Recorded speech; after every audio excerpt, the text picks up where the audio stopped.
vous remercie pour votre présence. On débute volontairement avec un petit peu de retard ce soir. Vous l'aurez remarqué, Pierre-Yves Rougeron n'est pas encore arrivé. Il va arriver d'ici une demi-heure. Donc je vous remercie pour votre présence à cette nouvelle rencontre du club du mercredi. On innove, déjà d'une part parce que pour l'instant on ne s'est pas vu de l'année 2020. On avait dû décaler la rentrée du club à février puisque les grèves de janvier ont empêché Pierre Le Vigan de nous rejoindre pour sa conférence sur Platon. Donc la conférence est décalée et on vous communiquera la date prochainement.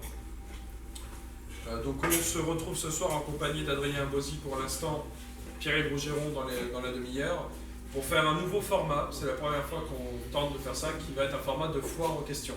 C'est-à-dire que ni Adrien ni Pierre-Yves, lorsqu'il nous rejoindra, ne sont au courant des questions que vous souhaitez poser. Naturellement, je ne les connais pas moi-même. Et nous avons voulu vous offrir la possibilité de poser les questions que vous souhaitez adresser à chacun de ces intervenants depuis quelque temps peut-être, au fur et à mesure des vidéos, des livres que vous avez pu lire de l'un et l'autre. Alors, pour l'instant, Adrien Bozzi est seul avec nous. Pour ceux qui ne le connaissent pas, il est le créateur des éditions, de la maison d'édition Altitude, c'est ça? Oui. Voilà, donc maison d'édition Altitude. Il officie sur une web radio qui s'appelle la radio Athéna. Il y a une émission, tu as deux émissions. Deux émissions maintenant. Voilà, une émission où tu traites plus de politique, d'actualité, c'est ça? Oui. Et une autre où tu traites plutôt de littérature. Complètement de littérature. Voilà, une émission que je vous conseille notamment. Tu as fait 3 numéros aujourd'hui. Bernanos, Barès, Jules Verne. Voilà, donc on est en Lorraine, on est à Nancy. Prenez au moins la peine d'aller écouter ça sur Barès. C'est bien intéressant de la découvrir. Il a pris avec lui quelques livres. Pour ceux qui souhaitent découvrir son œuvre littéraire, on a quelques livres donc, sur l'affaire Dreyfus, d'autres livres sur les Gilets jaunes, et puis enfin quelques exemplaires de La France divisée contre elle-même. Donc ils sont disponibles à la vente à la fin de la conférence, vente et dédicace en fin de conférence. Je vous propose quelques règles pour cette soirée. La première déjà, c'est de mettre vos portables en silencieux pour qu'on ne soit pas dérangé par une pollution sonore. La seconde, c'est de vous-même rester calme, vous le remarquez, on n'a pas de micro pour propager le son, on a simplement des micros pour l'enregistrer. Donc il faut que le fond de la salle puisse entendre les réponses.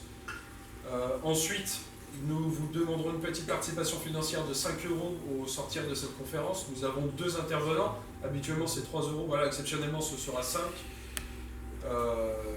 Ensuite, je vais vous demander d'éviter la question du débat. C'est tentant, mais on va éviter de le faire. La question du débat de Gaulle-Pétain. On sait bien que voilà, Adrien Bozzi a déjà traité la question avec Christian Van Est, Paul-Marie Couteau. Il a déjà traité en compagnie de Feu Tepa et d'autres. On connaît, pour ceux qui connaissent Pierre-Yves Rougeron, on connaît la position de Pierre-Yves Rougeron sur le sujet.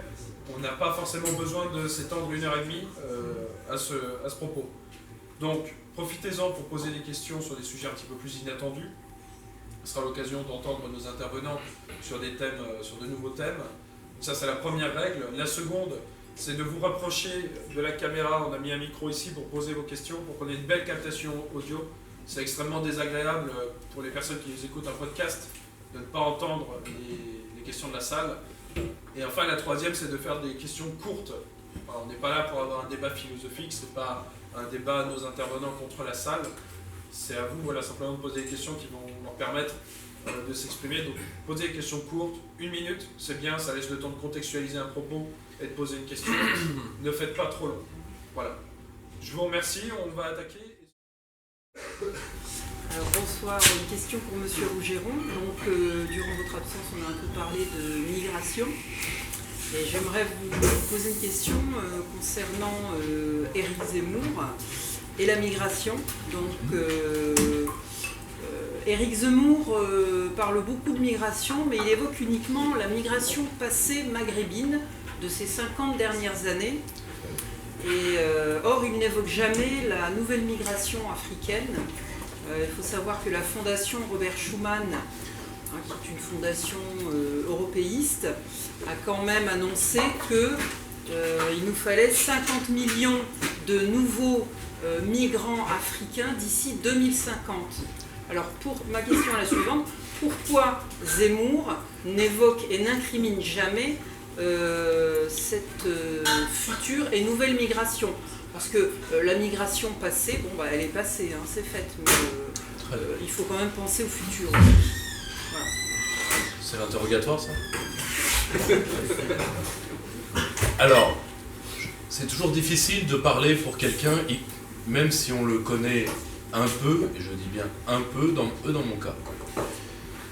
Le fameux chiffre de 50 millions, qui en effet a été pris par la Fondation Schuman, il était déjà dans le discours sur les fameux points Juncker, quand le président Juncker est devenu président de la Commission. J'étais physiquement présent, le chiffre de 50 millions, qui a été d'ailleurs dans l'enceinte du Parlement européen très applaudi, mais a été donné, il est d'ailleurs dans beaucoup de documents communautaires, et vient d'être repris par le gouvernement espagnol actuel, qui est un gouvernement, disons, euro-technocratique. Bon, en réalité, il traîne dans énormément de think tanks et de sociétés de pensée. Dans le cas précis d'Éric Zemmour, si je me fie à ce que je sais de lui, les échanges que j'ai pu avoir avec lui, et que mon équipe continue à avoir avec lui, je pense que quelque chose de personnel s'est réveillé chez lui, tout simplement un souvenir que je qualifierais pas d'obsédant, si vous voulez, c'est pas l'ancien d'Algérie française qui vous raconte en permanence, pas quelque chose d'obsédant, mais quelque chose d'extrêmement présent, qui est le sort des rapatriés d'Algérie, particulièrement des Juifs d'Algérie. Donc, comme en plus il a une peur même quasiment d'un côté physique et personnel, ce que je peux comprendre. Vous allez dans certains forums maghrébins, certains forums islamistes, vous mettez Éric Zemmour, vous voyez ce qui est écrit, c'est quand même pas tout à fait engageant. Bon, c'est des histoires de couteaux, de machin, c'est un peu technique, mais il a été, ça je le sais, il a été très lourdement menacé, et je pense qu'en plus, il y a quelque chose de simple, c'est qu'il croit, à tort ou à raison, et ceux qui le conseillent, ou qui se vantent de le faire, messieurs Le Gallou, il faut quand même que vous en ayez pour votre argent, hein. Messieurs Le Gallou, Buisson ou De Villiers, ont dû lui faire comprendre dans des échanges privés, ou du moins lui dire, et il y a cru, que contrairement au fait migratoire qui ne fait pas ou ne ferait pas se lever les Français, le fait islamique, oui. Donc, eh bien, il faut en rajouter dans le tapis de prière, comme dirait Benoît Hamon. Et voilà, je pense que c'est ça. Et comme en plus c'est un enfant, il est pas de Sarcelles, mais il est de toute banlieue parisienne. Montreuil. Oui, il est de Montreuil. Je pense qu'il a aussi été beaucoup plus en face des Maghrébins que d'autres. Alors aussi, il y a un truc qu'il faut bien mesurer, c'est que il ne faut pas faire semblant de ne pas comprendre les mots dans l'espace médiatique. Quand les gens, pas que Zemmour, hein, parlent d'islamisation de la France, on n'est pas naïf. On sait très bien que ça recouvre bien d'autres choses. Il faut prendre cette considération-là. Alors ce qui est vrai par contre, effectivement, c'est que l'Île-de-France, par exemple, moi le quartier d'où je viens, les Maghrébins ont été remplacés par des subsahariens. Mais c'est du 100%. Hein. C'est qu'il y a quasiment plus de Maghrébins dans le quartier. Les couches d'immigration ne sont pas visibles. C'est impressionnant, et même m'a-t-on dit, des réseaux d'économie parallèles maghrébins sont fait complètement désossés face, je dirais, à la déferlante. Quoi. À la machette. Alors ça, je ne sais pas si c'était à la machette, mais les faits sont là. Voilà. Qui a une autre question? Oui, alors attends, monsieur avait posé avant. Voilà. Puis ensuite. Bonjour, une question d'ordre général. Moi personnellement je sens qu'il y a un ramollissement de la droite, enfin des jeunes de droite surtout qui se présentent surtout comme des trolls d'internet plus que des vrais chevaliers et qui vont pas affronter la réalité en face quand un maghrébin va les agresser dans la rue, mais qui par contre sur Twitter vont être des keyboard warriors comme on dit.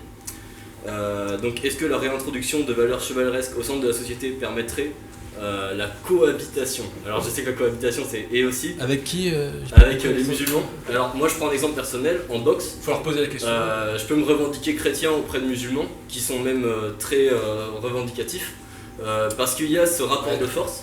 Et est-ce que les musulmans ne sont pas en position dominante et écrasante uniquement parce qu'on se comporte comme des lavettes? Voilà. Santé. Si tu veux. Bon. Alors, pour moi, il y a trois observations par rapport à ce que vous venez de dire. Qu'à titre personnel, et là c'est un travail de citadelle intérieure, comme disait Pierre Hadot, vous repreniez des vertus et que vous vous discipliniez dedans, ça c'est votre père, votre frère, votre cousin, tout le monde devrait vous conseiller ça, et on ne va pas vous conseiller le contraire, je pense pas, ni moi, ni Adrien. Par contre, décréter les valeurs d'une société à la place de catacombe qui est la nôtre ne se décrète pas. Déjà, on a du mal, excusez-moi, et l'affaire Maznev vient de l'illustrer, on a du mal déjà à avoir un milieu national à peu près d'équerre en termes juste d'affaires de braguette. Rien que ça, hein. Alors de là à dire on va faire ne serait-ce qu'un milieu national chevaleresque, ça va être très compliqué.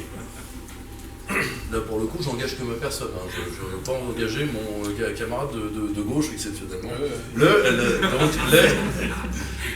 Donc premier point. Deuxième point, tu as raison sur un point camarade, le fait de baisser les yeux, la récompense de l'esclave c'est le talon dans la gueule. Ça c'est certain. Par contre, il y a une dynamique très particulière, particulièrement de l'immigration maghrébine quand elle veut être délinquante, c'est que généralement c'est pas du 1 pour 1. Et c'est là où l'exemple de la boxe est un tout petit peu hors de propos. Parce que j'ai rarement vu une agression, disons qu'on qualifiera par fait ethnique, qui ne soit pas une agression en bande ethnique. Si tu veux, tout seul, il va rarement. Si la victime est une femme, c'est une femme, oui. C'est le contraire là. Voilà, c'est le contraire. On l'a vu récemment avec la fameuse vidéo virale. Donc si tu veux, il y a ce deuxième point-là. Le dernier point, je crains qu'avec la plus jeune génération, ce soit inopérant. Je vais dire pourquoi. Quand tu vois les rapports qui sont faits par là il y a un livre qui vient de sortir chez le Toucan l'artilleur sur ce qu'on appelle les violences dites gratuites. Tout ce que les psychiatres et psychanalystes nous apprennent, particulièrement les néo-lacaniens, les Dufour et d'autres, c'est qu'en réalité, parmi ces nouveaux jeunes de banlieue, c'est-à-dire des gens qui ont à peu près ton âge ou un peu plus jeunes, il n'y a plus de personnalité, il n'y a plus d'ego. Il y a juste de la ruse, un peu de sociopathie, mais c'est des sortes de pâtes à modeler, des patchwork psychologiques. Donc si tu veux, le fait de comprendre autre chose que la violence et la maille, tu leur demandes beaucoup trop déjà. Donc de là à dire, je suis chrétien, 1 pour 1, on sort tous les deux, etc., tu es déjà dans un moule de socialisation, et même dans un rapport à l'autre qui est trop intelligent pour eux. C'est-à-dire que mais là, on a une armée débile qui sont en face, malheureusement. Si, je veux juste rebondir. Donc là, il faut engager d'autres techniques de combat. Si leur seule méthode de parler, c'est la violence et la maille, comme vous avez dit, et il faut leur parler. C'est leur rapport. Moi je dirais qu'il faut les foutre dehors, mais bon, c'est une subjectivité. Et dans ce cas-là, pourquoi les Français ne sont pas capables de faire du plusieurs contre plusieurs Parce que les flics, en pareil cas, vous pensez que c'est qui ils embrouillent? Comment ça? Quand un Français de souche défonce la tête d'une racaille, il se fait emmerder par la justice. Hein. Donc vous avez la réponse. Mais je vais reprendre depuis le début parce que vous avez soulevé plusieurs points. Moi je parle de ce que j'ai un peu vu, un peu connu. Globalement, le blanc en Ile-de-France, encore une fois, c'est que mon expérience, c'est une baltringue. Globalement. C'est le principe. Il y a des exceptions. Mais le blanc d'Ile-de-France, c'est une catastrophe. Le blanc parisien en particulier, c'est une catastrophe. Et moi, j'aurais été une racaille, j'aurais été beaucoup plus dur avec cette population-là. Beaucoup plus dur, je vous le dis. Bon. Ensuite, vous soulevez d'autres points.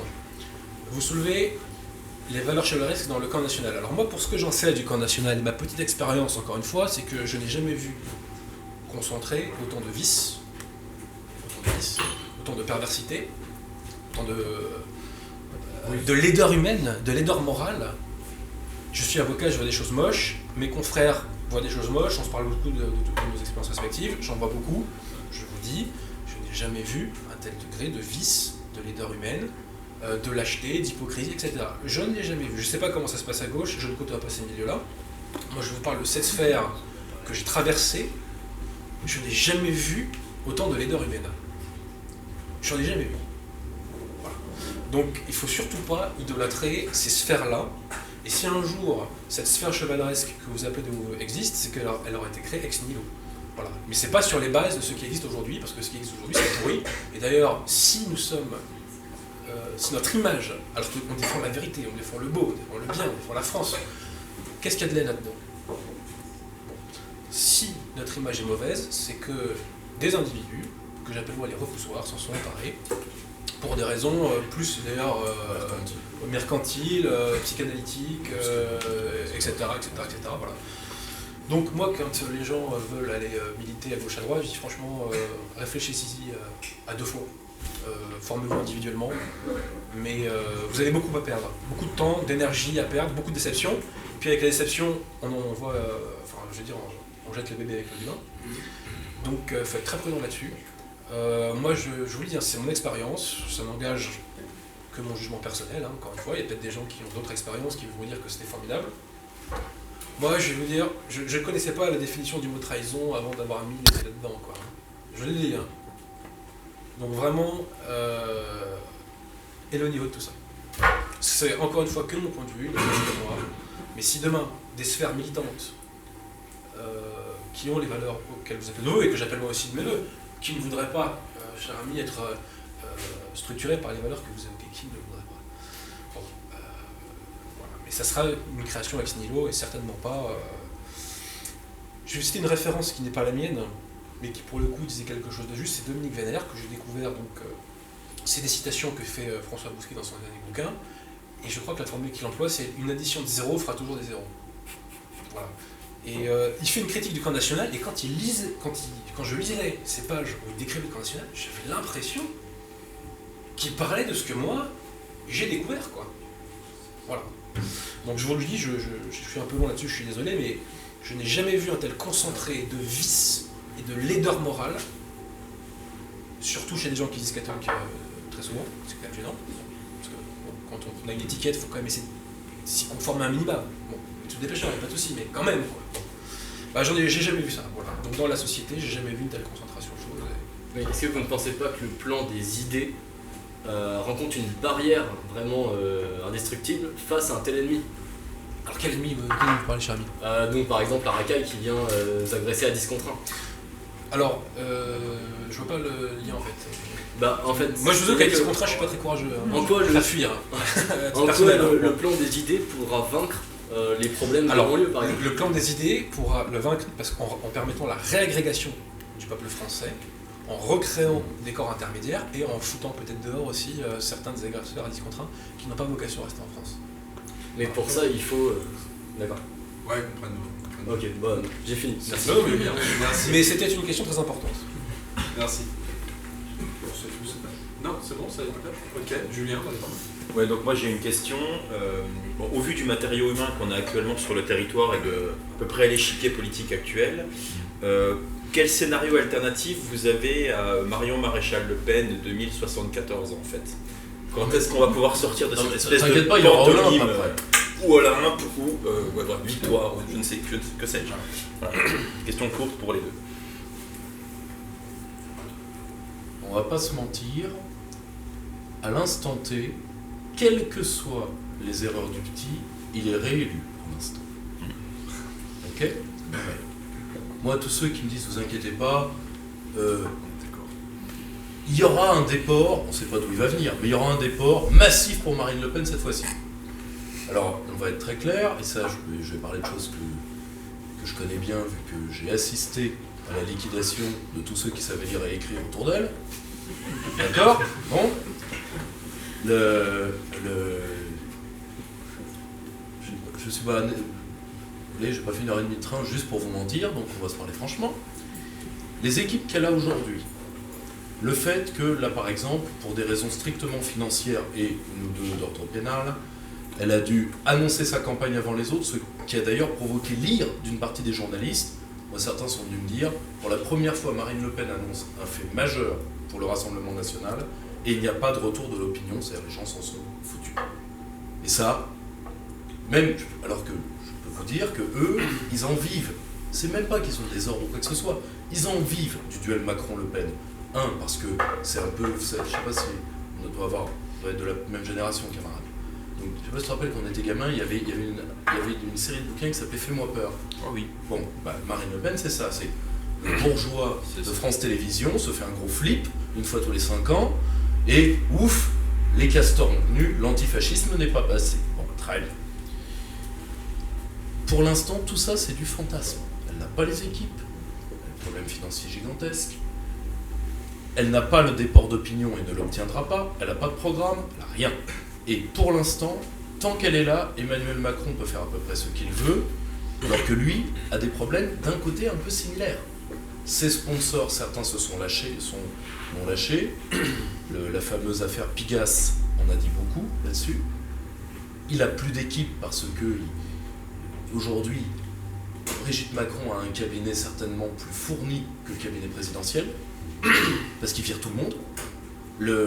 Aujourd'hui, quand même, une réunion au sommet de l'État, c'est avec Castaner et Schiappa. Je ne sais pas si vous voyez l'écart de problème. Bon, c'est solide, mais d'accord. Si vous voulez, donc ça veut dire au moins, c'est une réunion à 200 mots de vocabulaire. Faut pas que les systèmes soient trop complexes. Sinon Castaner fait un AVC. Bon, donc vous voyez le problème. Pour l'instant, il est réélu. À titre personnel, il n'y a que trois scénarios alternatifs, dont 2 sont des coups du sort. Le premier, le Front National est détruit financièrement à cause de sa montagne de dettes et elle est mise en responsabilité personnelle. Bon, elle est mise en responsabilité personnelle, elle ne peut pas se présenter. Là, le jeu se réouvre. Et là, c'est plus le vide, ce que c'est aujourd'hui, c'est le trop-plein. C'est-à-dire que tous les regatons de la droite vont y venir. Surtout que si ce que je pense est juste, les municipales vont voir la satellisation certainement définitive des Républicains dans les mains d'En Marche. Que 40 à 70 maires de villes moyennes aient déjà dit qu'il y aurait des listes communes avec LERM, que Xavier Bertrand, Râtelier, qui est quand même le candidat attitré, parce que Jacob a dit qu'il n'irait pas. Bon, Râtelier vient, je crois que c'était sur BFM, sur France 2, vous me pardonnerez l'imprécision, on lui dit alors quel est votre programme? Combattre le fascisme. Merci Râtelier. Bon, déjà, là tu as un candidat de premier tour, tu passeras jamais le second, ça sert à rien, rideau. Donc tu veux être président des Hauts-de-France à vie sous présidence macronienne. On a compris. Ce qui veut dire qu'il y aura une légère cession aux Républicains, parce que des gens comme Larrivé, des gens comme Aubert vont croire en leur destin.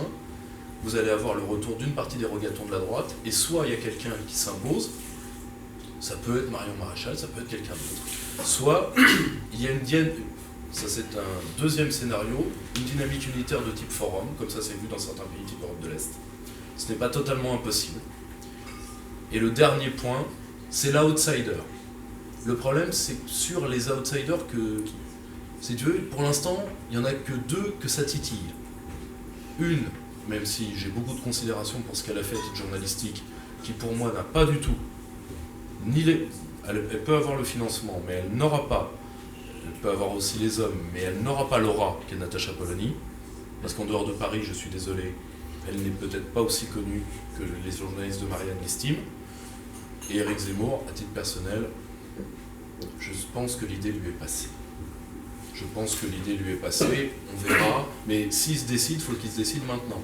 Après, qu'est-ce qu'il peut faire? 5, 6, 8, peut-être envoyer Marine Le Pen dans le décor. Peut-être. Malheureusement, pour l'instant, on a un champ de ruines en face. Alors, plusieurs points. Alors, concernant Marine Le Pen, moi je vous le dis très clairement, je pense que pour 2022, entre Marine Le Pen et Macron, c'est moins pire Macron. Parce que Marine Le Pen, une fois au pouvoir, n'appliquerait pas nos idées. J'ai aucun doute là-dessus. Et pourtant, elle les décrédibiliserait auprès de l'opinion. Voilà. Donc on aurait pile et face. Voilà. Moi, personnellement, je trouve que politiquement, elle est d'une nullité affligeante. Très concrètement, en 2012, il y a un trou d'air à cause du duel Fillon-Copé. On peut s'emparer de la droite via la manif pour tous. Que fait Madame Le Pen? Elle décide de ne pas y aller. Crise des migrants et terrorisme, que fait-elle? Elle décide de ne pas y aller. À chaque fois qu'il y a une fenêtre de tir où elle peut marquer des points, elle ne le fait pas. Donc je ne sais pas si c'est volontaire ou pas, je ne sais pas si elle a l'intention de la compétence comme on dit, mais en tout cas les faits sont là. Sachant qu'au deuxième tour, même si moi personnellement je ne vote pas, c'est pas parce que je suis un abstentionniste absolu, c'est que concrètement je ne trouve pas que mes idées sont représentées. Mais auprès de l'opinion, les gens rattachent cette personne à la mienne. Bon, et ben moi je me suis senti humilié quand même au débat des présidentielles. Marine Le Pen est une catastrophe pour la France, c'est la Jacques Chirac, c'est-à-dire que c'est une gauchiste qui s'est retrouvée à droite par le jeu d'histoire. Elle empêche, en fait c'est le bouchon de champagne qui ne veut pas sortir, c'est-à-dire qu'elle empêche nos idées un jour d'émerger politiquement, je dirais, oui, dans l'échiquier politique. Quant à Marion, je rappelle qu'elle a 30 ans, hein, donc il faut lui laisser le temps. Hein, je veux dire, on verra ce que ça donne. Et je note que beaucoup de gens dans le milieu national la critiquent ou l'envoient des pics pour un nom, mais je dis, messieurs, si vous n'êtes pas d'accord avec elle, mais essayez de la convaincre de vos idées. Parce que potentiellement, c'est un candidat performant, parce qu'il faut aussi avoir un peu de cynisme par moment, vous voyez. Bon, faut pas que ça, faut pas que ce pseudo-pragmatisme. On en est mort de ça. Hein. Mais aussi, il faut être lucide. Bon. Donc nous verrons. Mais alors, je rappelle aussi une chose, c'est que l'histoire est imprévisible. Bon. Le Sénat qui a ciré les pompes à Napoléon pendant 15 ans, au final, vote cette échéance. C'était pas prévu. La 4ème République, qui est orientée contre le retour de Gaulle, au final, le rappelle. Vous voyez ? Enfin, le Parlement. Donc, l'histoire n'est pas à l'abri de retournement. Peut-être que demain, c'est Macron qui, pour rester au pouvoir, va nous piquer des idées. Bon, j'y crois pas. Pour l'instant, il l'a fait sur le plan de la com. Vous savez, on a eu une petite séance là au Parlement sur l'immigration qui était assez lolesque, n'est-ce pas ? Mais bon, Marion, il faut lui laisser le temps. Mais vous savez, c'est bien de parler des candidats à la présidentielle, mais mesurons une chose. Si le pays reste charlisé, gauchisé, droit de l'homisé, qu'est-ce que vous voulez faire ? Tant qu'on n'a pas reconquis les esprits, ça ne sert à rien. Mais quand on aura reconquis les esprits, à la base et en haut, là on pourra effectivement espérer un changement véritable. Mais en attendant, c'est pas la peine. Parce que les Français, aujourd'hui, dans leur majorité, ne veulent pas de ce qui les sauve. Ce qui est quand même assez hallucinant. Mais ils ne veulent pas de ce qui les sauve. À tous les points de vue. Économique, sécuritaire, etc. Donc ils sont traversés par une pulsion de mort, je pense en particulier à nos amis baby-boomers. Je fais pas de fixette, mais je constate qui vote comme un con depuis 40 ans. Bon, bah voilà, à un moment, on est bien obligé de faire le constat. Les jeunes ont beaucoup de défauts, mais ils s'abstiennent et ils votent pas trop à gauche. Alors ça dépend les cons, à Paris c'est du 100%, donc quasi droit. Mais bon, voilà. La jeunesse est innocente, globalement. Donc, pensons stratégie, pensons partisanisme, mais pensons surtout à cette reconquête des esprits. Et c'est de ça que sortira quelque chose. Et surtout, arrêtons de penser aussi que la politique, c'est que des mathématiques. C'est que de l'imprévu. Attendez, en 2013, on vous vend Macron président en 2017. Excusez-moi, qui y croit ? Qui y pense ? À l'époque, on pensait que ce serait un nouveau duel Sarkozy-Hollande. Au final, il n'y a eu aucun des deux. Donc vous voyez, l'histoire a aussi un facteur de l'imprévu. Est-ce que je peux juste rebondir sur les remarques d'Adrien que je partage totalement ? Il y a par exemple, je vais donner un truc tout bête, alors vous me direz ça vaut ce que ça vaut, mais pour la première fois, Emmanuel Macron vient de prendre, je dirais, une rincée sévère interne. Le rapport du Conseil d'État sur les retraites.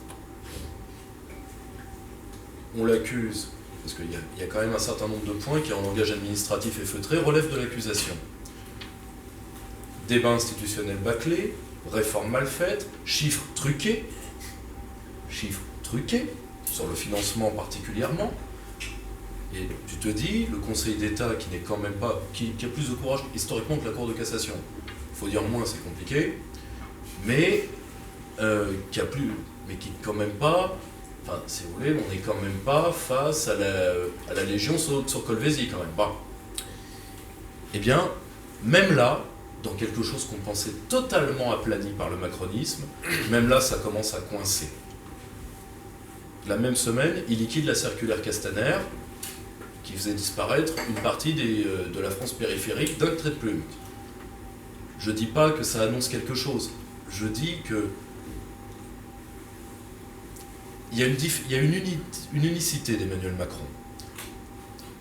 Sarkozy a un tout petit peu inquiété les gens. À un certain moment, on s'est dit, oh, il divague, mais rien de plus. Sarkozy, c'était son côté irritant. On ne pouvait plus le voir en peinture parce qu'on l'avait trop vu. On le voyait sur toutes les chaînes à une époque, le Namo. Flamby, on avait du mépris pour lui. Parce qu'on pensait qu'il abaissait le pays, la fonction, tout à sa personne, ce qui était quand même pas bien élevé. Macron, il y a un double sentiment qui naît, qui épouse les classes sociales. pour les classes sociales, disons, moyennes et dites basses, la haine. Pour une partie de la classe haute, l'inquiétude, c'est-à-dire est-ce qu'il n'est pas en train de péter un boulon? Parce que maintenant, les dîners en ville et les bons bourgeois commencent à avoir peur de leurs créatures. Je dis pas que ça aura un effet mécanique, je dis que ce sont ce qu'on appelle des signaux faibles qu'il ne faut pas mésestimer.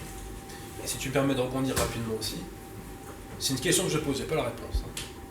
Est-ce que nous ne sommes pas arrivés, justement, à un moment de saturation idéologique, juridique, technocratique, etc., qui fait que toutes ces mesures n'ont plus aucun impact sur le réel.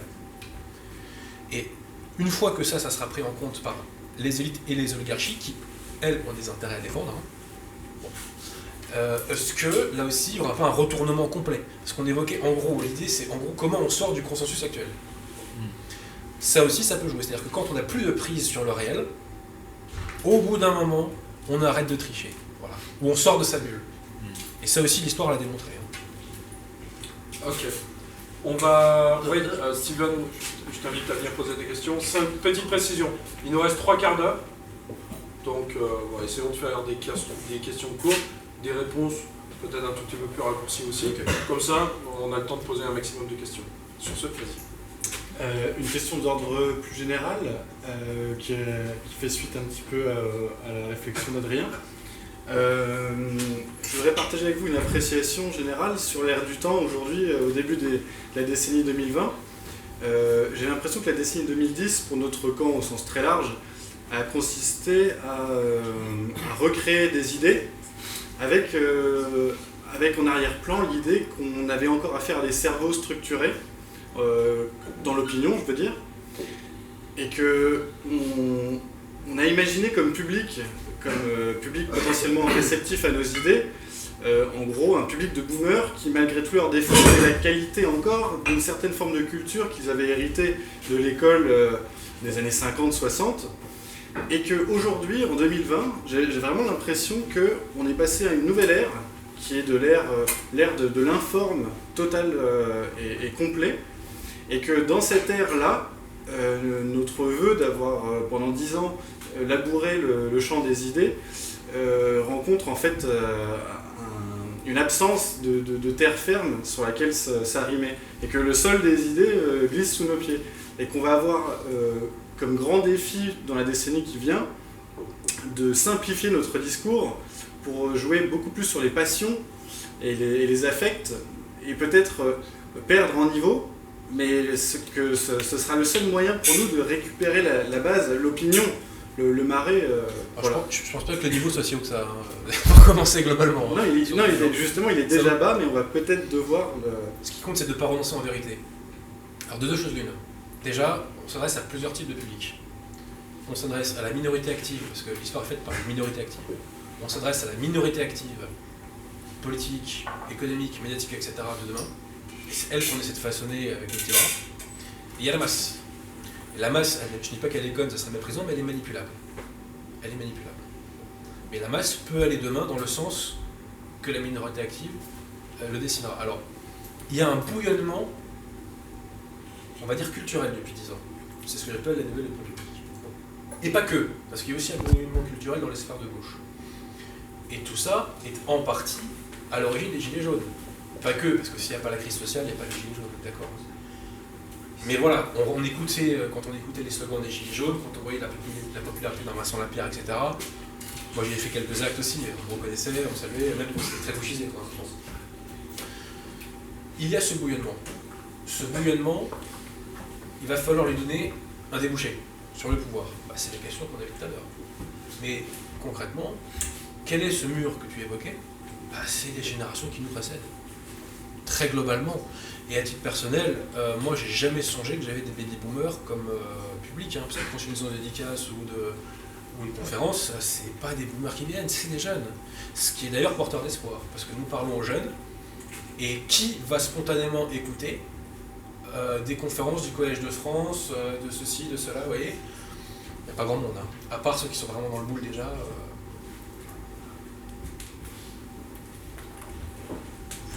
Sur ce point-là, Premièrement, là je rejoins Adrien, si le niveau s'était tellement effondré, on n'aurait pas eu les gilets jaunes. Déjà, on n'aurait pas eu ça. Parce que, je vais te donner un exemple simple. Et là, je me permets juste de traiter ce que moi je vois. Je me déplace un petit peu en France, au gré des différents cercles. Bon. Je n'ai que des jeunes actifs et des jeunes. J'ai quelques anciens qui généralement sont mi-publics, mi-conférenciers, c'est-à-dire ce sont des gens qui sont des techniciens et qui peuvent servir, et qui veulent passer quelque chose. Ils ne sont pas là dans une optique de commandement, mais qui ont quelque chose à passer d'ordre technique. Voilà. Moi, ce que j'observe, si tu veux, tu as une génération qui est orpheline d'éducation et qui, pour beaucoup, s'en rendent compte. Ils s'en rendent compte. Moi, tu vois, quand les gamins se rendent compte de tout ce qu'on leur a pas donné, à l'Éducnat ou ailleurs, moi je vois des mômes qui sont désespérés, qui d'ailleurs ont des comportements pathologiques. Quand tu as un gamin qui dort pas parce qu'il doit lire 5 livres par jour sinon il ne se sent pas bien, si tu veux, c'est que c'est un comportement légèrement pathologique. Bon. Moi, des gamins comme ça, j'en vois dans toute la France. C'est-à-dire, ils partent du principe qu'ils sont idiots, ce qui est souvent faux, et ils essayent de reconstruire ce qu'ils peuvent. Là où nous avons une part de responsabilité, je suis d'accord avec toi qu'il faut avoir compris notre défaite. Nous avons mésestimé la force du « en même temps ». Le « en même temps », Macron n'a même pas été entouré de spécialistes de la com, il a été entouré de neuropsychiatres. Et oui, tout simplement pour faire de l'ingénierie des perceptions de manière extrêmement poussée. Nous devons apprendre ces techniques, peut-être pas à les faire, du moins à les contrer. Et nous ne l'avons pas fait, nous avons mérité une part de notre défaite, indiscutablement. Toutefois, nous arrivons à une mutation de notre action.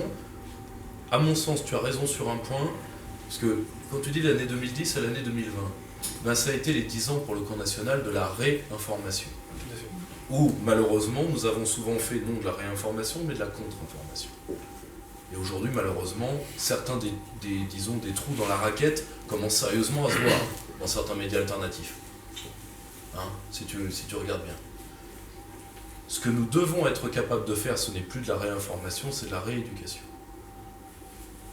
Et de faire le bilan des 10 ans de réinformation. Il y a des choses qui ont très bien marché, il y a des gens qui ont émergé, qui n'émergent d'ailleurs pas totalement parce que dans nos rangs se pose la question centrale qu'Adrien a posée, qui est le rang de qu'est-ce qu'on va faire aussi d'une partie des boomers. Parce que même dans le milieu national, c'est terrifiant. Excuse-moi.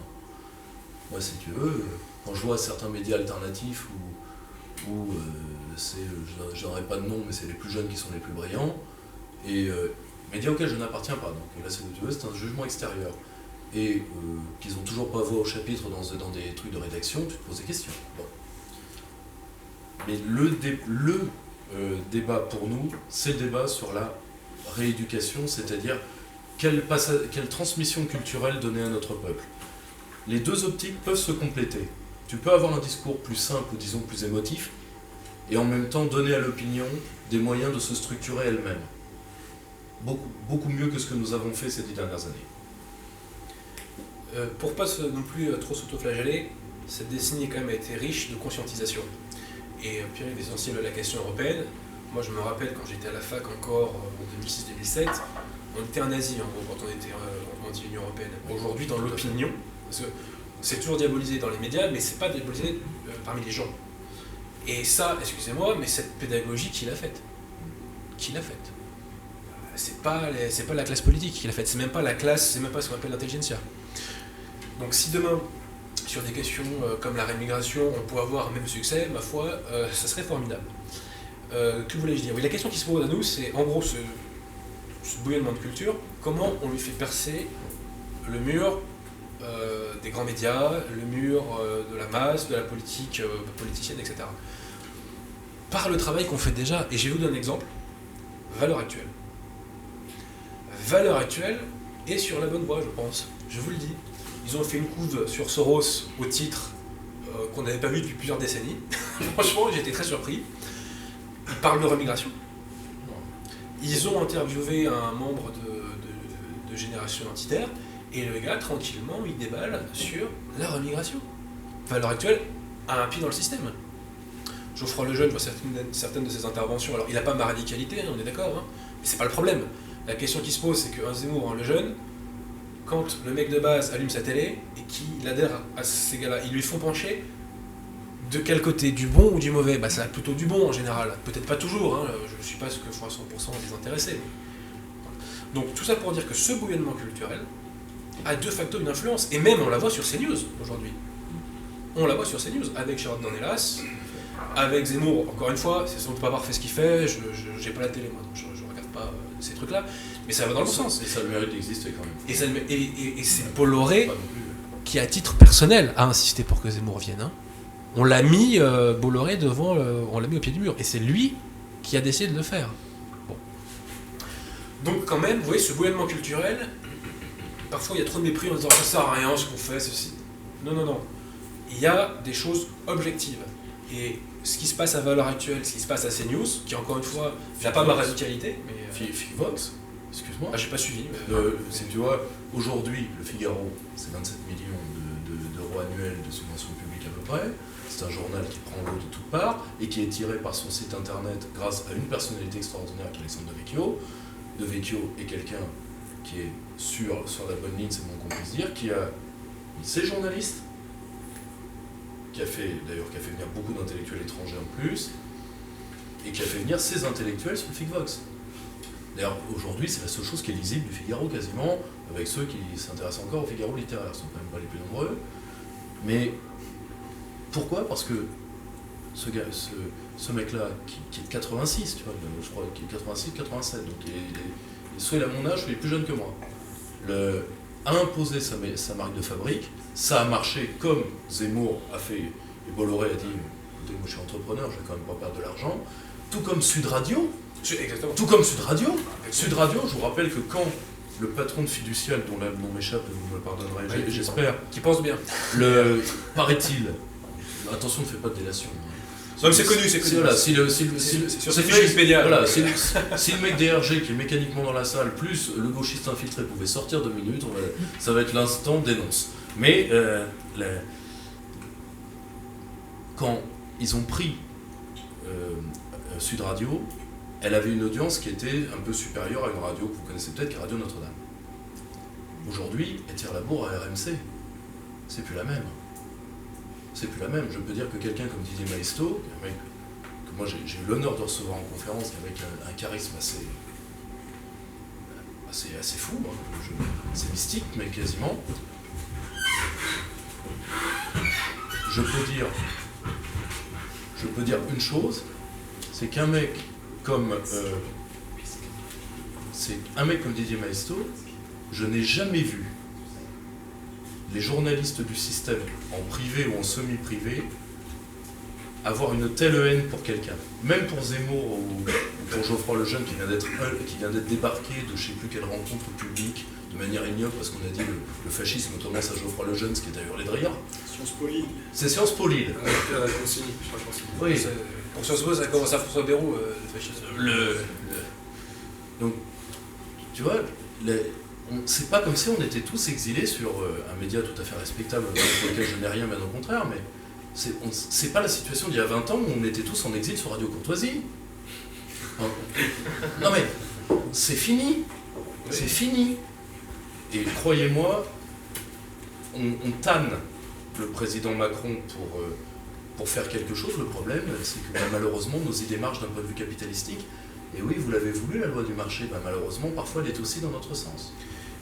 Et quand on fait le bilan, donc, alors le Figaro Box, je ne connaissais pas le dossier, mais on va le mettre dedans.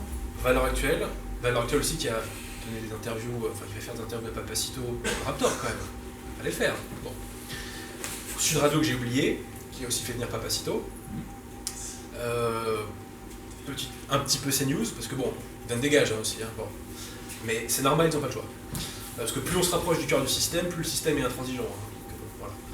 Mais quand même, il y a des petites conquêtes. Voilà. Et ça fait pencher les esprits dans le bon sens. Donc ce bouillonnement culturel qui peut susciter les sarcasmes des professionnels du défaitisme, eh bien, moi je constate qu'ils portent des fruits, et sachant que le fruit numéro 1, c'est les gilets jaunes pour moi. Et c'était aussi un petit peu, mine de rien, le programme du FN, qui a été un petit peu à une époque, surtout en 2012, influencé par tout ça. Je peux juste une Très court, très court. Vous avez fait tous les deux une réponse très politique qui a donné l'impression, enfin ma question donnait peut-être l'impression que je visais notre camp et une autocritique. Mais en fait, je voulais plutôt avoir votre sentiment innocent sur la question générationnelle, c'est-à-dire on a fait le procès des boomers, il est en train d'être fini. Je voulais juste savoir si vous n'avez pas un petit peu peur de la génération Z et de son côté informe et absolument improductif, et que notre génération qui est arrivée à la maturité politique entre, en gros, le second tour des élections de 2002 et 2020, n'a pas été une génération un petit peu dorée, finalement, sur le plan intellectuel. Alors, je comprends tout à fait cette angoisse. Mais, alors, c'est vrai que la génération des nés en 84, 85, 86, on va avoir un rôle historique et une pesanteur historique, je pense, très lourde sur les épaules, parce qu'on sera entre les trois générations maudites. Enfin, une qui pourrait l'être si elle tourne mal, qui sont nos petits frères, donc il ne faut quand même pas jeter la pierre tout de suite, minimum. Et il y a les boomers, mais il y a ceux qu'on oublie, parce que 68, c'est trois générations et non une seule. C'est les 20 ans 68, donc Dany Braguette Magique, c'est ceux nés en 58 qui ont 10 ans, et c'est ceux qui sont nés en 68 comme Marine Le Pen et qui eux vont arriver à la maturité politique vers 88. Et c'est cette génération-là qui a attendu dans l'ombre des boomers pendant des années d'avoir une miette de pouvoir qui va nous tomber sur le dos.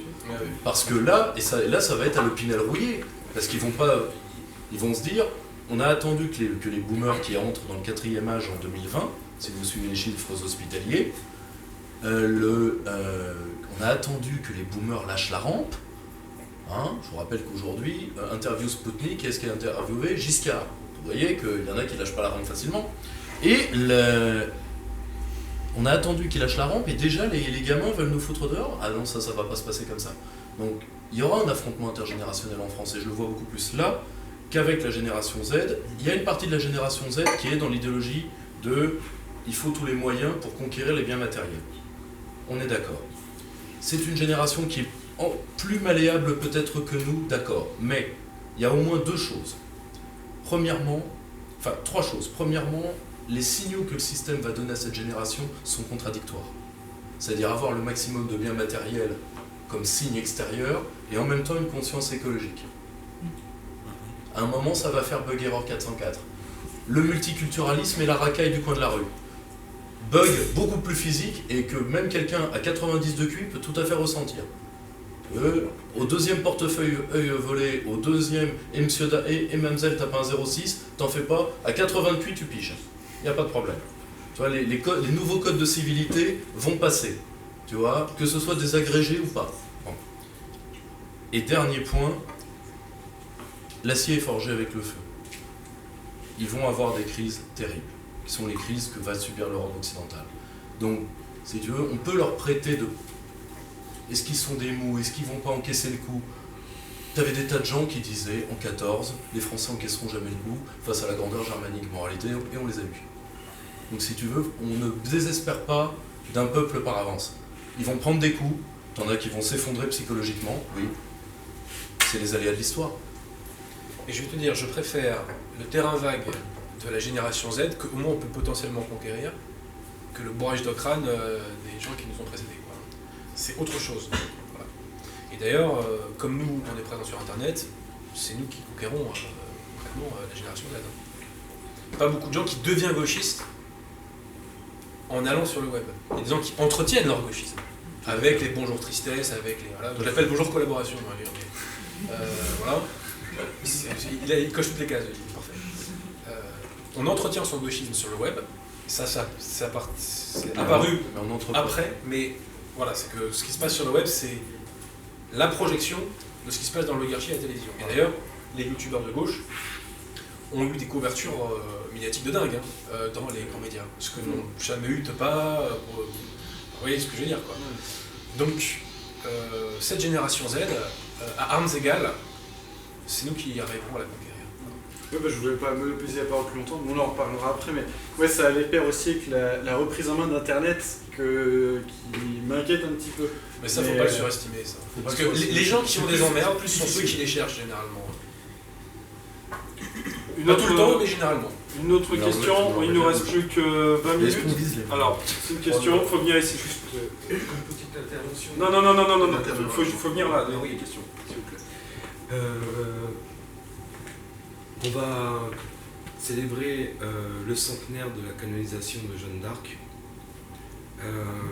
D'un lointain pays d'Europe centrale qui s'appelle la Hongrie, on a beaucoup de considération pour la dame. Je ne suis pas dans l'attente d'une personne en France, ce qu'on appelle la providentialité, quoi, en général. J'ai simplement une question par rapport à l'hommage à la récupération politique, en faisant tomber un voile sur ce rapport, comment dire, factueux de ce qu'a pu faire Macron, Le Pen. Voilà. On est dans l'emblématique historique. On essaie d'avoir un continuum, une pérennité du sens de l'histoire. Comment ça va se passer au travers de la réaction de certains pays? Peut-être pour Adrien. Vas-y Pierre, parce que moi j'ai pas compris la question. Donc, non, justement, souvent tes neurones allant plus vite que les miens, je m'attendais à ce que ça... Il y a une admiration dans les pays de l'Est. Pour Jeanne d'Arc? Oui, bien sûr. Bah, j'espère qu'elle est universelle l'admiration pour Jeanne d'Arc. Et dans le monde anglo-saxon. On a démantelé le bateau. Apparemment, il va y avoir une statue de Jeanne d'Arc, je crois que c'est à Saint-Pétersbourg. Oui, il y a très bien. Une statue qui est très bien financée. Voilà. Nous, on fait des avenues Nelson Mandela, Martin Luther King, Rosa Parks, voilà, et les Russes, ils font des statues de Jeanne d'Arc. C'est dommage. C'est pas la même question. C'est pas. Je le dis quand même, voilà. Donc, est-ce qu'il y a un moment où ce pays peut réconcilier un sens historique par rapport à l'emblème et au symbole qu'incarne Jeanne d'Arc pour pouvoir et on est au pays dans lequel elle est née, quoi. C'est un peu la question à laquelle j'ai répondu en début de Moi, je suis de Bar-le-Duc, donc c'est pour ça que j'oriente effectivement des questions très précises et j'ai pas choisi. Alors, on va être très clair. Le pouvoir aujourd'hui, comme il a déserté... Je parle au petit gamin qui en boxe avait des difficultés d'affronter 10 mecs qui voulaient peut-être lui faire son portefeuille. J'en sais rien, moi. Oui, non mais... Aujourd'hui, la question de la reprise des symboles est une question importante. Parce que le pouvoir va tout nous prendre. Ça d'ailleurs, c'est très nouveau. C'est très nouveau parce qu'avant, tous les symboles qui pouvaient être nationaux étaient fuis, particulièrement sous l'administration Hollande. Sarkozy, lui, ne les comprenait pas. Mais Macron, parce qu'il veut à tout prix se donner ce vernis culturel de bourgeois de province, vous l'avez peut-être vu avec la salle des fêtes de l'Élysée qui a été entièrement liquidée par la petite bourgeoisie d'Amiens, il veut à tout prix reprendre, d'où par exemple là il vient de nous faire le coup pays légal, pays réel.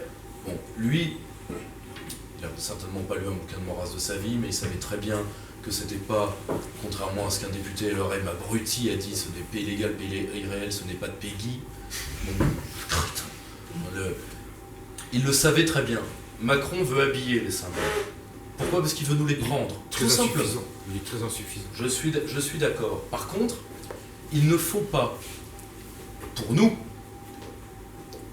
je pense, répondre à la caricature qui est de vouloir noyer Jeanne d'Arc dans le droit de l'hommisme par une accumulation de savoir mort. C'est la geste de Jeanne d'Arc qu'il faut retrouver. Et ça, c'est pas une question pour nos ennemis, c'est une question pour nous. Et là, pour le coup, je vous le reconnais humblement, j'ai peut-être la réponse pour les miens, mais j'ai pas à avoir de réponse globale. Si vous voulez, je n'en sais rien. Est-ce qu'on sera digne de retrouver une geste comme celle-là? J'en sais rien. Et Adrien avait évoqué effectivement un massacre historique c'est une confrontation qui a eu lieu en 2h15 il y a eu 25 000 morts à Moatch. À bataille de Moatch, 1929. Donc, quand on parle effectivement de virilité guerrière, ce que je veux dire, c'est que dans les confrontations, on peut effectivement mesurer l'impact où l'individu engage et pousse l'affrontement jusqu'à une vérité. Voilà. Le rapport, il est toujours lié à la vérité de ce que dans lesquels tu as des croyances et des certitudes. Voilà. Si vous me permettez de faire une synthèse globale de plusieurs questions qu'on a eues, parce que l'une des problématiques de la soirée qui n'était pas prédéterminée à l'avance, c'était comment faire que nos idées émergent et s'imposent. La société émerge. Je rappelle que Jeanne d'Arc, quand elle arrive à la cour de Charles VII, elle n'a pas d'argent, elle n'a pas d'armée, elle n'a rien. Donc comme quoi, la morale de l'histoire, c'est qu'une situation matérielle et politique peut être bouleversée. Je m'évacue. Merci. Il nous reste de quoi prendre 2-3 questions, que les personnes qui ont une question à poser se manifestent. Il y avait un gentleman là qui... Oui, alors 1, 2... Alors les 2 dernières questions, on y va, tu commences. Aujourd'hui, dans notre époque, il y a, je pense, c'est beaucoup dirigé par le sentimentalisme. La raison prime pas vraiment sur le sentiment, c'est un peu les moutons qui vont suivre la première voix qui porte le plus fort. Et ils vont s'accrocher, ils vont défendre beaucoup plus le portefeuille que les grandes idées. Oui, c'est tout ça. Et je dirais un dernier petit truc avant de poser la question. Aussi, il y a la droite dans la jeunesse, c'est un peu moins vrai maintenant, mais c'est chiant. Enfin, y a pas de, c'est très sérieux, très carré, on a plein d'idées. Vous parlez de qui quand vous dites ça? On fait des bonnes conférences, etc. Mais ça attire pas vraiment. Enfin, moi, par exemple, je suis étudiant, je suis à la cocarde. C'est très compliqué d'aller vers les gauchistes, ou même pas des gens qui sont très gauchisés, mais qui ont un cerveau pavlovien. Moi, je vous réponds que Papacito fait 1 million de vues. Quel est l'équivalent gauchiste de Papacito? Quels sont les équivalents gauchistes d'Adrien Vosé et de Pierre Bourgeron? Qui, spontanément à gauche, parce que nous on n'a pas de moyens, on n'a pas les médias, on n'a pas de locaux, on n'a pas de pognon, on n'a rien. Qui, avec rien à gauche, émerge? Vous voyez? Et Jules, il a Mediapart avec lui. Hein. Les youtubeurs, Mathieu Sommet, Antoine Daniel, qui sont quand même très gauchistes. Qui donc? Aussi. Les youtubeurs principaux qui... Ouais, mais ils ont tous le soutien du système, les youtubeurs principaux. Oui, mais du coup... et les youtubeurs principaux, vous les faites venir à Nancy. Combien de personnes il y a pour les écouter? Vous voyez? Quel équivalent de Tepa à gauche? J'en connais pas. Politique pure, je suis d'accord. J'en connais pas. Il y a un équivalent de Ta Liberté à gauche, c'est les médias, qui a eu le droit à son prime time chez Ruquier pour son lancement, etc. Mais sinon, pour tout ce que je vous ai dit là, quel équivalent à gauche? Il n'y a rien. Parce que la gauche, c'est mort. Il n'y a pas de vitalité, je dirais. Alors que la vitalité, elle est chez nous. Donc je me permets de ne pas avoir le même jugement d'appréciation des faits, vous voyez. Ce qui veut pas dire que tout est parfait, hein. Mais c'est différent. Mais je me permets juste, si tu m'autorises de rebondir là-dessus, il y a aussi, je pense, quelque chose qui me choque. Ce n'est pas parce que, si vous voulez, nous, on a parié sur l'éducation populaire, mes camarades. Adrien sur le décryptage. Mais il y a 40 000 modes d'action. La seule chose, c'est qui vous a demandé, par exemple, de faire que des conférences? Un syndicat étudiant, c'est un réseau, avant tout. C'est-à-dire que vous devez faire une fratrie qui se servira économiquement quand vous sortirez des études. À ce moment-là, vous serez remarqué. Si vous pouvez avoir 2-3 nanas un peu jolies, ou 2-3 mecs un peu mignons, parce qu'aujourd'hui, maintenant, il faut être totalement ambidextre. Non, ne m'arrêtez pas avant que je sorte, quand même. Et donc, je le fais flasher pour dérapage idéologique maintenant. Ça a vachement changé le club du mercredi, je te le dis tout de suite. Mais, tu vois, vous n'avez pas essayé d'autres types d'actions. Je vais te donner un exemple. Moi, j'ai énormément de considération pour ce que font Marceau et Papacito. C'est un honneur pour moi d'avoir, à chaque fois qu'il fait un livre, d'avoir Laurent Berton au cercle, parce qu'on a été parmi les seuls à l'inviter à la France Orange Mécanique, vu qu'à l'époque, tu te rappelles peut-être d'où vient vos chiffres, avait dit un représentant en cheveux qui maintenant est passé de pétrolane à véganiste, mais qu'un bouquin comme La France Orange Mécanique marche, tu aurais dit ça 1 an avant, à qui que ce soit, tout le monde se serait roulé par terre. Au lancement de TV Liberté, tout le monde s'est roulé par terre. Au lancement du Cercle, tout le monde marionnait. Au lancement, quand on a vu Papacito, quand on l'a vu avec ce bagou, cet uniforme, qui est légèrement marquant quand même, tout le monde s'est dit, mais ça va jamais marcher. Bien sûr que si, ça a marché. La seule chose, c'est trouver votre marque. Et dernier point, par contre, parce qu'il y a un revers de la médaille, ne devenez pas ce qu'a été une époque le GUD, ne devenez pas une caricature de caricature. Parce qu'au début, les rats noirs, ça a fait marrer tout le monde, et aujourd'hui, c'est un repoussoir. Franchement dit. Trouvez une action qui arrive à être pérenne, c'est-à-dire qu'on vous reconnaisse une patte. Hein, je pense qu'il y a un point commun qu'on a avec Adrien, c'est qu'on n'a pas que des amis.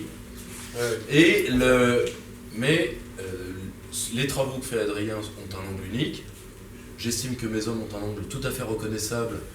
Et vu que je suis devenu un mème, je pense que j'ai certaines intonations et un certain sens de la vanne que certains me reconnaissent. Mais trouvez votre mode d'action. C'est pas parce que nous on fait ce pourquoi on est bon, ou ce pourquoi on nous a reconnus comme bons, à tort ou à raison. Je vous le dire sincèrement, moi je réfléchis à d'autres modes d'action, plus artistiques, plus sociaux. Il y a un terrain qu'on a totalement déserté par contre, c'est le terrain social. C'est le terrain social. Là, on est atomisé, on est totalement par terre. Mais, autant ces terrains, j'y réfléchis, mais je veux former d'autres gens pour le faire, parce qu'ils seront meilleurs que moi, tout simplement. Trouvez votre mode d'action. Si vous reproduisez des formes mortes, je vous le dis tout de suite, par exemple la forme parti politique, a mal vieilli. Aujourd'hui, quand vous savez que la survie d'un tract dans la main de quelqu'un, c'est environ 90 secondes, parce que c'est le temps qu'il va arriver mécaniquement à trouver la prochaine poubelle s'il est poli, et la survie d'une affiche dans la rue, c'est 4 heures. 4 heures, ça a été... il y a des sens potards contre ça à foutre, donc ils sont calculés. Donc 4 heures, bon évidemment, sauf si tu mets... vive la révolution sous un truc d'autoroute à 4 heures du matin, bon, elle sera pas morte à 8 heures, bon ok, elle n'aura pas nécessairement atteint son objectif. Mais trouvez d'autres modes d'action, vous avez l'âge pour le faire.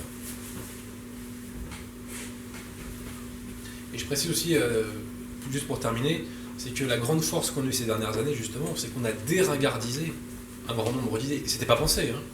Mais je repense à notre ami Patrick, dont je salue encore une fois la mémoire, mais concrètement, avec 3 bouts de ficelle, il a réussi à aller chercher beaucoup de gens, par sa bonhomie, par son talent, il a réussi à aller chercher beaucoup de gens qui ne pensaient pas comme nous. Oui. Enfin, plutôt, oui, c'est ça, qui ne pensaient pas comme nous. Oui. Et aujourd'hui, c'est le boulot que fait Papacito, alors un peu moins le Raptor, hein, mais bon. Donc moi, je pense que le talent, il est chez nous. Hein. Et encore une fois, même j'évoquais quel équivalent à gauche de ceci, de cela, quel équivalent à F de Souche. Parce que Benoît Hamon, à une époque, avait prétendu qu'il ferait un site pour démonter F de Souche. On attend encore. Hein. On attend encore. Ah, il se fait des collections de tapis entre-temps. Il y a 3 frères Hamon qui se présentent effectivement dans différentes municipalités. 3. Ah, ça dépend qui est l'imam du coin.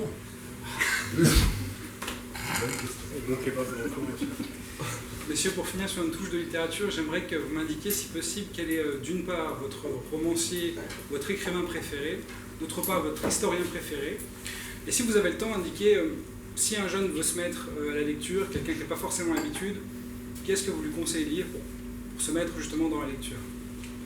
Je vous remercie. Ah non, vas-y. Alors, écrivain préféré. Alors, le plus grand écrivain français, c'est Balzac. Après, la question qui se pose, c'est quel est celui qui vous touche le plus. Vous voyez ? Donc là, c'est compliqué, ça dépend des humeurs, ça dépend des jours. Moi, il y en a qui m'a toujours énormément touché, c'est Gaston Leroux. Je suis un passionné de Gaston Leroux. Il y a une sensibilité française, moi, qui m'a structuré quand j'étais jeune. Ça a été un de mes premiers... une première perfusion de France, vous voyez, c'était l'émissaire de la Chambre jaune. Et d'ailleurs, j'annonce que je vais faire une émission sur l'émissaire de la Chambre jaune, parce que voilà, il faut que les gens connaissent ce roman. Mais encore une fois, ça engage ma subjectivité. Hein. J'aurais pu citer beaucoup d'autres personnes, j'aurais pu citer Bernanos, j'aime beaucoup Bernanos. Klaus par exemple. Et puis tous les auteurs dont nous parlons avec Jonathan Sturel, qui par ailleurs fait un très gros boulot. On évoquait le fait de rendre les choses entre guillemets sexy.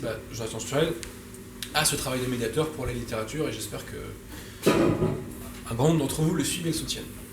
Moi, mon historien préféré, c'est Emmanuel Baudelomini. Vraiment, pour moi, c'est le meilleur, quoi. En termes de profondeur et de style, les responsabilités des dynasties bourgeoises, c'est hallucinant. L'Algérie trahie par l'argent, c'est hallucinant. La chute de la Troisième République, c'est hallucinant. En plus, Baudelomini, c'est un mec qui vient de la haute, de la très très haute, que moi n'avons connu a priori, vous voyez. Quand Louis-Philippe s'est tiré de France, il allait se planquer chez un de ses ancêtres, vous voyez. Et il balance donc les dossiers de ses petits copains, vous voyez. Donc ça, c'est assez intéressant. Mais il y a le fond, il y a la justesse idéologique, en tout cas, selon moi, et il y a un style, mais de dingue. Il a une prose, mais quasiment, mais j'ai jamais vu quelqu'un écrire comme ça, quasiment, quoi. Hein. Écrivain compris, quoi. C'est presque de la poésie, certaines pages, quoi. C'est un peu trop, on me dira, certes. Mais vraiment, c'est pas réédité, parce que bon, il est mort en 70. Mais en termes de style et de fond, pour moi, c'est le meilleur. Emmanuel Baudelomini. Alors après, j'aime bien aussi Franz von Catano, enfin des gens comme ça, quoi. Marie-Mylène Martin. Et Benoît Méchat? Je connais pas. Benoît, mais... Ah oui, non, le Jacques Delichy, là. Oui, d'accord. J'ai pas beaucoup lu. Donc, moi, il y a des gens qui ont un talent, c'est qu'ils arrivent à parler, en général, pour le défoncer, un livre qu'ils n'ont pas lu. Moi, je n'ai pas ces pouvoirs extra-lucides, donc je peux pas trop me prononcer là-dessus. Alors, pour tout te dire, et ça, malheureusement, tu me contrains une minute d'autopromotion. Tu sais, je reçois du courrier, j'ai 5 boîtes mail, je reçois du courrier tous les jours. Un tiers des questions, c'est des questions de bibliographie. Donc parfois des bibliographies spé, je fais mon mémoire sur tel truc, est-ce que vous pourriez me relire, est-ce que vous auriez des trucs, machin. Et souvent c'est par quoi je commence dans le nationalisme. Donc nous on a fait le Pourquoi combattre en grande partie pour ça, parce qu'il y a toute une partie de biblio à chaque article, pour pouvoir, si tu veux, pour pouvoir un peu évacuer cette question-là. Parce que tous les jours, ça c'est drôle, et d'ailleurs c'est très porteur d'espoir, moi, c'est les questions que j'ai tous les jours, sur les questions de biblio. Moi, alors, si tu veux, sur la question littéraire, je te dirais, bon, pour moi, t'as des géants, t'as Hugo, t'as Balzac. Moi, si tu veux, les premiers romans de Balzac que j'ai lus, par le phrasé, m'ont changé. Très jeune, il y a un ouvrage que j'admirais qui était Les Justes, Camus, où tu en apprendras beaucoup plus sur la mécanique de l'homme qui veut donner la mort et se donner la mort que sur les traités entiers qu'on a écrits sur le terrorisme et qui n'ont servi à rien. Mais étrangement, il y a trop de choix en France, donc je vais prendre un étranger, Dostoïevski. Moi, si tu veux, Crime et Châtiment, beaucoup plus que Le Joueur. Après, bon, je trouve que les frères Karamazov, il faut être vraiment dans le craignant Dieu orthodoxe pour apprécier ça pleinement, la figure du grand inquisiteur, mais Crime et Châtiment, moi ça, tu vois, j'ai lu ça quand j'avais 15 ans, ça m'a... le personnage, la seule chose c'est que Raskolnikov est le portrait de la criminalité de son temps. Dimitri, le portrait de Dimitri, s'il vous plaît. Si tu veux, par contre, il est peu utile pour la criminologie d'aujourd'hui parce que, si tu veux, Alexandre Victor, qui fait du deal au coin de la rue, tu as remarqué que j'ai changé le prénom exprès, malheureusement n'a pas tout à fait cette profondeur. Historien, je te dirais... historien, là aussi, c'est une question compliquée, mon Dieu. Étonnamment, moi j'aime bien les gens qu'on attaque tout le temps. C'est-à-dire les Lavis, les Michelet, je vais dire pourquoi. Parce qu'ils ont des tas de défauts. Mais ils avaient une qualité, c'est que si tu veux, ils n'avaient pas la trouille qu'a l'historien d'aujourd'hui de devoir faire quelque chose de tête. L'historien d'aujourd'hui, il n'a pas de document, il n'écrit pas. Il n'a rien de rien, il n'écrit pas. Tu vois, ce sont des hommes qui ont fait des histoires qui peuvent te déplaire, mais qui ont fait une histoire de France quasiment de tête, dont tout n'est pas acheté loin de là, ni même dans la formulation. Et un bouquin pour commencer, à titre personnel, bon, étonnamment, je te dirais Je te dirais la figure de Barrès, étonnamment. Pour commencer, je vais dire pourquoi. Parce que Barrès est l'un des seuls écrivains qui n'a pas d'influence littéraire directe. C'est-à-dire que Barrès ne se reconnaissait pas de maître, alors que lui, il a eu beaucoup d'élèves. Tu vois, t'as pas Drieux, t'as pas Malraux, t'as pas Aragon, t'as pas Guy Dupré, t'as pas tout ça sans Barrès. Bon. Et surtout, l'avantage de Barrès, c'est qu'il va parler au public, disons, un peu stendhalien, donc un peu auto-centré, qui est aujourd'hui les jeunes d'aujourd'hui. Je vais dire pourquoi. Parce que Barrès a commencé, il le dit lui-même, c'est toute la trilogie à partir du culte du moi. Il commence par penser solitairement, ce qui le conduit à penser solidairement. C'est quelqu'un qui est venu au nationalisme à partir, avant tout, de l'individualisme. Alors certes, pas aussi radical que le nôtre, parce que c'est quand même l'individualisme de la fin du 19e comparé à l'individualisme du début du 21e, mais venir à la nation par l'individualité, je te le dis d'autant plus que moi j'y suis pas venu comme ça, peut-être que c'est une voie d'avenir. C'est-à-dire de leur parler d'eux comme avant de leur parler de leur pays. Pour commencer aussi, un Arsène Lupin, 813. Missile atomique. Maurice Blanc. Mais le truc, c'est que vous n'évoquez pas d'auteurs anglo-saxons. C'est bizarre. Bah, parce que on nous a fait un questionnaire limité très cher. Ouais, non, mais on répond aux questions. Vu l'implication au niveau artistique. Non, mais en littérature, on nous pose une question sur la littérature. Les meilleurs en littérature, en l'espèce, ce sont les Français. Médaille d'argent pour Laos, qui effectivement sont exceptionnels. Ce qui veut dire qu'il n'y a pas de grand écrit ailleurs. Il y en a chez les Anglois, bien entendu. Oui, mais je parlais simplement de. S'il vous plaît, si vous voulez intervenir, il n'y a pas de souci. Par contre, quitte à poser des questions, quitte à couper les intervenants dans leurs interventions, autant que les gens qui vont devoir écouter en podcast ou regarder la vidéo puissent entendre votre propos, ou alors autant réserver votre propos à une discussion ultérieure après le débat avec eux. Voilà. Parce que là, ça va être désagréable pour tout le monde, et en particulier pour les personnes qui n'étaient pas présentes ce soir et qui voudront vous écouter. Voilà, je vous remercie. Vous aviez quelque chose à ajouter, messieurs, ou on était bon? Ah bon, le maître de cérémonie tranche. Hein. Et bah voilà. Sauf si quelqu'un a vraiment une dernière question qui lui brûle la langue. Alors vas-y. On a beaucoup parlé, à juste titre, de la corrélation entre les belles heures françaises et la présence du catholicisme. On a parlé aussi des figures du camp national. Et bizarrement, on n'a pas évoqué, par exemple, un personnage qu'on voit beaucoup en ce moment, que ce soit bien du côté de la manif pour tous, ou du côté également des Gilets jaunes, qui nous arrive d'Espagne et qui est Louis XX. Et je voulais savoir si vous aviez un sentiment par rapport à cette personne, peut-être plus Adrien. Diffère complètement cet individu. Il est totalement creux, il n'est pas catholique, excusez-moi si vous évoquez ça, mais je diffère complètement. Et est-ce que c'est un hasard qu'on le voit beaucoup sur la scène française en ce moment? Est-ce qu'il y a une main tendue on le voit vers tant le que ça, camp national? franchement, moi je sais pas, j'ai pas la télé, mais... Là où les hommes politiques du camp national ont peine à se faire voir, par exemple sur les manifs des Gilets jaunes et encore plus sur la manif pour tous, finalement le seul qui a un peu occupé l'espace, peut-être timidement, mais je peux pas y voir qu'un hasard. Attendez. À titre personnel, moi je n'ai aucun avis sur cette personne. Je peux vous expliquer comment il est arrivé sur la scène médiatique, tout simplement parce que je vous rappelle qu'il est le petit-fils de Franco et qu'on vient de déterrer ce qui appartient à la souveraineté espagnole, ce qu'à titre personnel, sans entrer dans des affaires qui relèvent de la souveraineté d'un peuple ami, je trouve qu'on réglait ces affaires mémorielles à coups de pelle pour déterrer les morts, à titre personnel, ce n'est pas une méthode que j'emploierais. Mais peu importe. Il déterrait déjà les morts à la guerre d'Espagne. Oui, les religieuses, etc. Mais ça, si tu veux, c'est une... Précise, hein. Si tu veux, c'est une... Voilà. Qui sont dans une continuité. Voilà, donc si tu veux, mais là encore, ce sont les affaires de l'Espagne. Mais c'est parce qu'il a réussi à... Il a beaucoup sorti à ce moment-là, parce qu'il a défendu la mémoire de son grand-père, ce que... Au-delà d'un jugement politique sur le franquisme, on peut tout à fait se comprendre. Vous n'aimeriez pas qu'on déterre vos aïeux, ce que je peux tout à fait entendre. Et donc, il est entré médiatiquement à ce moment-là. Moi, je ne le trouve pas si présent que ça sur les manifs. Excusez-moi, les manifs des Gilets jaunes, on va être très clair. Du camp national, il y a Asselineau qui a voulu y aller, Philippot qui a voulu y aller, Dupont-Aignan qui a voulu y aller, et personne d'autre.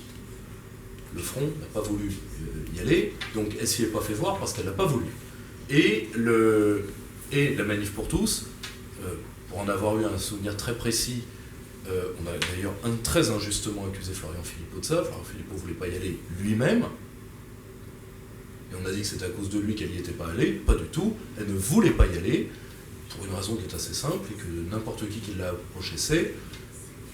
Elle a un souvenir traumatique des cathos à cause de la personne de Bernard Anthony. Elle ne les encadre pas. Et elle ne voulait pas y aller. Point barre. Donc, si vous voulez, ils ne s'y sont pas fait voir parce qu'ils n'y étaient pas aussi. Donc, sincèrement, voilà, je ne trouve pas l'héritier le Louis XX si présent que ça. Est-ce qu'on essaie de nous le vendre? Sincèrement, c'est prêter au système une rouerie qu'il n'a peut-être pas. Ouais, là, c'est bien à 20 000 bandes. Là. S'ils sont assez forts pour monter ce coup-là, ils méritent de nous avoir. On a essayé un peu de vendre militaire il n'y a pas longtemps. Mais la morale de l'histoire, c'est que Marine Le Pen est passée à côté de tous les mouvements qui ont structuré la France ces dernières années, Manif pour tous, à bon entendeur. Ok, nous n'avons plus de questions, nous allons nous arrêter là. Je vous remercie pour votre participation.